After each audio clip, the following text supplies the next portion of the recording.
नमस्कार साथियों और आप सभी का लिटरेचर लवर्स में बहुत बहुत स्वागत है। आज का टॉपिक है हमारा प्री रेफलाइट पोएट्स पर। देखिए, इस टॉपिक को पढ़ने के बाद किसी भी एग्जाम में कोई भी क्वेश्चन आए, इस बात के लिए मैं श्योर हूं, कोई भी क्वेश्चन का मतलब है इस टॉपिक से कोई भी क्वेश्चन आएगा आप 100% आंसर कर पाएंगे। तो हम लोग बात करेंगे प्री रेफलाइट पोएट्स के बारे में। इससे पहले कि मैं मेन टॉपिक पर चलूं, थोड़ा सा बता दूं मैं कि लिटरेचर लवर्स ऐप पर हमारे अलग अलग कोर्सेज आपके लिए अवेलेबल है। अभी रिसेंटली हमने यूपी एलटी ग्रेड का बैच चलाया है। बहुत सारे एडमिशन्स हुए हैं, बच्चों ने बहुत सारा प्यार दिखाया है। इवन जिन लोगों ने ज्वाइन किया है वो लोग कमेंट बॉक्स में बता भी सकते हैं कि उन्हें क्या क्या मिल रहा है, ऑनेस्टली बता सकते हैं। और ये जो दूसरा बैच है हमारा, जैसे जीआईसी वगैरह के लिए भी हमने स्टार्ट करा है, यूजीसी नेट। बाकी आप कैसे ज्वाइन कर सकते हैं, तो आपको लिटरेचर लवर्स की चाहे वेबसाइट पर चले जाइए तो वहां से आप देख सकते हैं, या फिर आप सीधे डायरेक्टली हमारे लिटरेचर लवर्स ऐप को अपने मोबाइल फोन में इंस्टॉल करके, ये लिटरेचर लवर्स ऐप है जो आपको गूगल प्ले स्टोर पर मिल जाएगा, जहां से डाउनलोड करके आप हमारे किसी भी कोर्स को ज्वाइन कर सकते हैं। कोर्स में आपको मिलने वाली है live interactive classes, doubt clearing session, printable PDF notes. अगर आप लाइव नहीं देख पाते, रिकॉर्डेड आप कभी भी देख सकते हैं, कोई दिक्कत नहीं है। और बहुत अफोर्डेबल प्राइस में आपको ये मिलेगा। इसके अलावा अगर कोई और भी इंक्वायरी हो आपकी, तो आप इन नंबर्स पर कांटेक्ट कर सकते हैं, व्हाट्सएप मैसेज ड्रॉप कर सकते हैं, जिससे कि हम आप तक पहुंच पाए और आपकी क्वेरी को सॉल्व कर पाए। तो आइए बात करेंगे हम सीधा सा प्री रैफलाइट पोएट्स के बारे में। अब ये जो प्री रैफलाइट पोएट्स का जो ग्रुप है, वो कब फ्रेम हुआ था सबसे पहले? तो देखो, जो प्री रैफलाइट पोएट्स का ग्रुप है, ये 1848 के टाइम पीरियड में फ्रेम हुआ था। अगर आपको 1848 याद करना है तो इसके लिए इजी तरीका है कि जो विलियम वर्ड्सवर्थ हैं आपके, तो उनकी डेथ हुई थी 1850 में। तो वहां से 2 साल माइनस कर लीजिए, याद कर लीजिए। इस ग्रुप के कुछ और भी नाम हैं, जैसे प्री रैफलाइट पोएट्स आप देख रहे हैं, तो इसका एक और नाम है, यह है प्री एंड रैफलाइट ब्रदरहुड। इसे प्री रैफलाइट ब्रदरहुड के नाम से भी जानते हैं। दूसरा ये नाम है प्री रैफलाइट पोएट्स, या प्री रैफलाइट जिसे हम लोग ब्रदरहुड कहते हैं। Pre रैफलाइट brotherhood, pre Raphaelite poets या प्री रैफलाइट एक ही चीज है। अब मेजर यहां पर एक बात आती है कि इसे प्री रैफलाइट कहते क्यों हैं? क्या इसके पीछे कोई स्पेशल रीजन है, कोई स्पेशल कारण है क्या कि प्री रैफलाइट इनको कहा जाता है? तो उसके पीछे भी यस, स्पेशल एक रीजन है। देखो, अगर आप इसे सरल तरीके से समझें तो प्री का मतलब होता है पहले, और राफेलाइट यानी RAPHAEL, राफेल नाम के एक पेंटर हुआ करते थे, ये इटालियन पेंटर थे।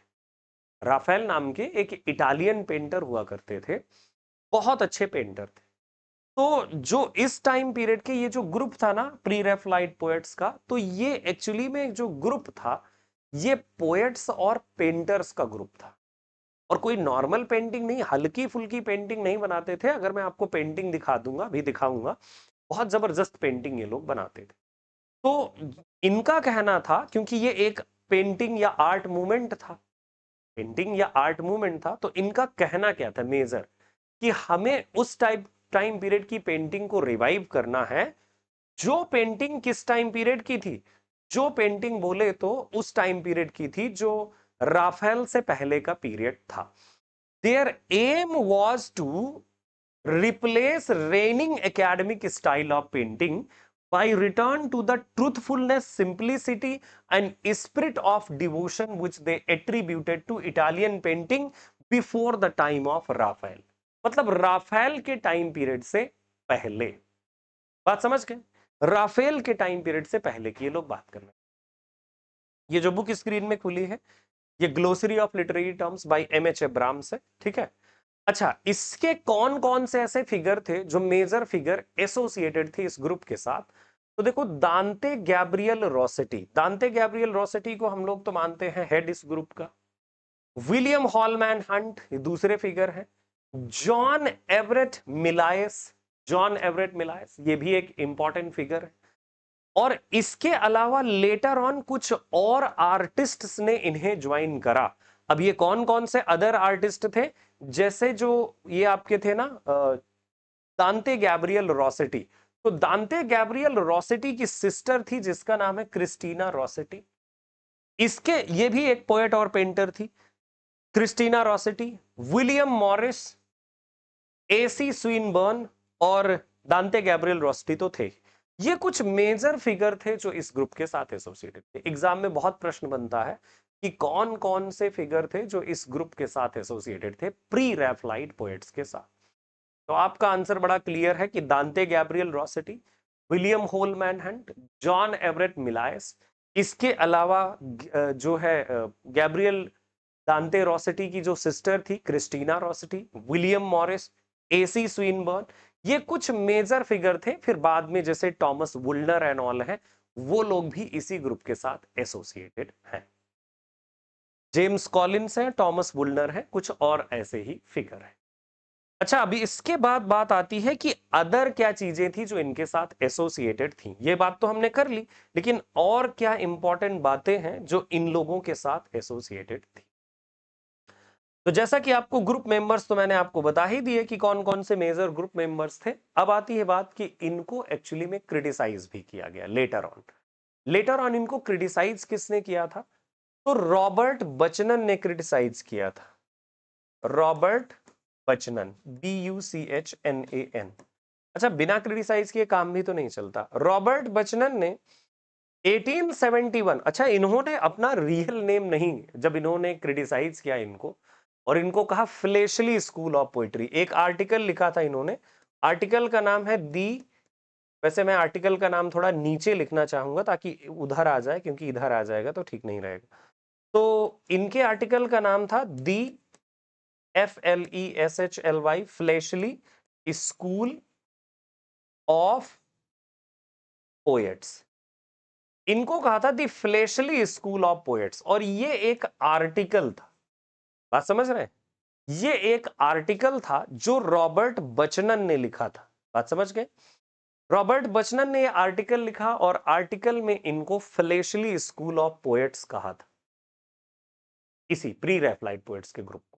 ये आर्टिकल 1871 के टाइम पीरियड में आया था, 1871 के टाइम पीरियड में, और टारगेट इसी ग्रुप के वही पोएट्स थे जो अभी अभी मैंने आपको दिखाया। यही सारे पोएट्स टारगेट थे। दांते गैब्रियल रॉसेटी को ले लीजिए, दांते गैब्रियल रॉसेटी टारगेट है, विलियम होलमैन हंट है, जॉन एवरेट मिलायस हैं आपके, और क्रिस्टीना रॉसेटी हैं, विलियम मॉरिस हैं आपके, एसी स्विनबर्न हैं, ये सारे, क्रिस्टीना रॉसेटी, ये सारे लोग इसका टारगेट थे, फ्लेशली स्कूल ऑफ पोएट्री। अच्छा, अभी बात यहीं पर नहीं थी। ये समझिए कि इन्होंने जब फ्लेशली स्कूल ऑफ पोएट्स लिखा ये वाला आर्टिकल, तो ये आर्टिकल इन्होंने अपने रियल नेम से नहीं पब्लिश करा था, इन्होंने अपना एक फेक नेम ले लिया था। और ये जो फेक नेम था या शूडो नेम, तो इन्होंने as Thomas Maitland, Thomas Maitland, ये नाम इन्होंने लिया था, और इस नाम को लेकर के फिर इन्होंने इन्हें टारगेट करा था। मतलब ये जो प्री रैफलाइट पोएट्स का ग्रुप है, इनको टारगेट किया। तो एग्जाम में ये भी पूछते हैं किस ईयर में आया, कौन कौन से मेजर फिगर थे, MH अब्राम्स वाली बुक से मैंने दिखाया। प्री रैफलाइट क्यों है ये भी बता दिया मैंने आपको, कि राफेल से पहले की पेंटिंग को ये रिवाइव करना चाहते थे, क्योंकि उस पेंटिंग में इनको क्या नजर आता था, एक बार फिर से समझ लीजिएगा। इसलिए क्योंकि कहते थे कि वो जो पेंटिंग थी that was packed with truthfulness, truthfulness थी उसमें, सिंपलिसिटी थी उसमें, और स्पिरिट ऑफ डिवोशन जो नजर आती है वो चीज थी। ऐसा इन पोएट्स और पेंटर्स का कहना था। अच्छा, इसके बाद कुछ और महत्वपूर्ण बातें हैं जो आपको याद रखनी हो। एक्चुअली में इस जो ये ग्रुप जो था ना, तो इस ग्रुप के साथ एसोसिएटेड एक पीरियोडिकल भी है। उस पीरियोडिकल का नाम है दी जर्म। दी जर्म नाम है उस पीरियोडिकल का। और ये जो दी जर्म नाम का पीरियोडिकल था, ये 1850 के टाइम पीरियड में आया था। बड़ा ही पॉपुलर पीरियोडिकल प्रूव्ड हुआ। एग्जाम्स में पूछ लेते हैं कि the germ was the periodical associated with, तो प्री रैफलाइट पोएट्स या PRB के साथ एसोसिएटेड था। जैसे PRB होता है, ये PRB इसलिए क्योंकि pre and R for Raphaelite and B for brotherhood, ठीक है। सो PRB भी इसे कहते हैं। सो जर्म नाम का पीरियोडिकल इनके साथ एसोसिएट। कौन कौन से मेजर पोएम्स इन लोगों ने कंट्रीब्यूट करी और एग्जाम में उनसे क्या क्वेश्चंस आ सकते हैं, थोड़ी सी बात मैं उस पर भी कर लेता हूं। देखिए, जो इन पोएट्स ने मेजर पोएम्स को कंट्रीब्यूट किया, तो उनमें से कुछ पोएम्स के नाम मैं आपको बताना चाहूंगा, जैसे कि डीजी रोसेटी जो है, दांते गैब्रियल रोसेटी। दांते गैब्रियल रोसेटी की एक बहुत ही फेमस पोयम है और इस पोयम का नाम है दी ब्लेस्ड डेमोजेल। मे भी आपने कभी ना कभी सुना होगा, दी ब्लेस्ड डेमोजेल। दी, ये वाली बहुत ही फेमस पोयम है, दी ब्लेस्ड, BLESSED, ब्लेस्ड डेमोजेल। अच्छा, इनकी जो पेंटिंग्स थी वो तो मैंने आपको दिखाया ही नहीं, अभी दिखाता हूं। दी ब्लेस्ड डेमोजेल डीजी रोसेटी की एक पोयम है और ये बहुत जबरदस्त पोयम है। इस पर बेस्ड एक पेंटिंग भी है, आप चाहें तो गूगल करिएगा, द ब्लेस्ड डेमोजेल, एक पेंटिंग नजर आएगी बहुत ही सुंदर लेडी की। तो इससे एक क्वेश्चन आया करता है कि जो लेडी है, यानी डेमोजेल का मतलब होता है ब्यूटीफुल लेडी, तो लेडी के हेयर में स्टार कितने थे और लिलीज कितने थे उसके हैंड में? तो 7 स्टार थे उसमें पेंटिंग में, आप देख लीजिएगा।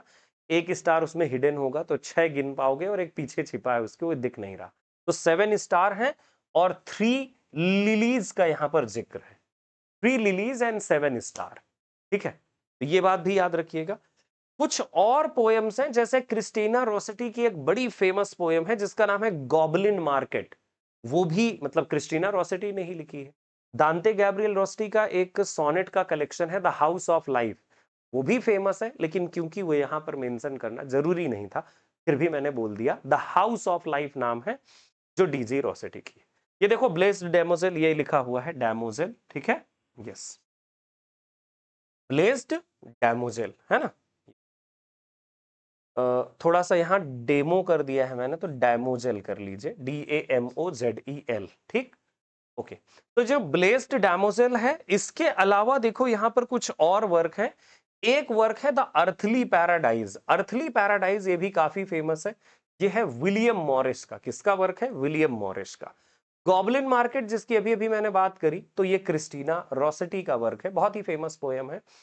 और ये जो LGBT की स्टडी है, तो उसमें इसे मेंशन किया जाता है इस वर्क को। और दांते गैब्रियल रोसेटी का ये ब्लेस्ड डैमोजेल तो है ही, ठीक है, यस। तो ये था आपके प्री रैफलाइट पोएट्स के बारे में इन ब्रीफ। और ये देख लीजिए कि कौन सी पेंटिंग उन्होंने बनाई थी, तो मैं पेंटिंग भी आपको दिखा देता हूं। ये देखिए, जॉन एवर्ट मिलायस की ये पेंटिंग है। और ये पेंटिंग जानते हैं क्या है? ये पेंटिंग जो हैमलेट नाम का आपका प्ले है, और हैमलेट में हैमलेट की जो लवर है जिसका नाम है ओफीलिया, तो ओफीलिया की डेथ ऐसे ही हुई थी, ड्रॉनिंग से, मतलब डूब जाने की वजह से। तो ये पेंटिंग जो है ओफीलिया के उसी डूब जाने का वो है, मतलब उसी पर बेस्ड पेंटिंग है। ये जो पेंटिंग आप इधर देख रहे हैं, ये पेंटिंग है जॉन कीट्स की एक पोएम पर based.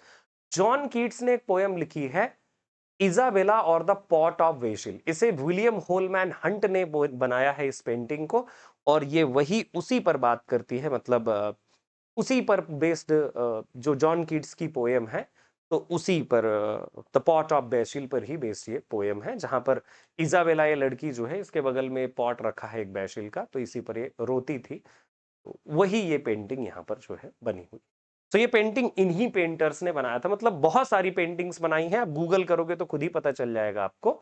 So this was all about pre Raphaelite poets. कैसी लगी आपको क्लास, जरूर कमेंट बॉक्स में बताइएगा। और आगे की जो भी क्वेरीज होंगी तो वो भी आप लिख सकते हैं, अगर कोई पॉइंट मुझसे छूट गया हो तो कमेंट बॉक्स में लिखिएगा।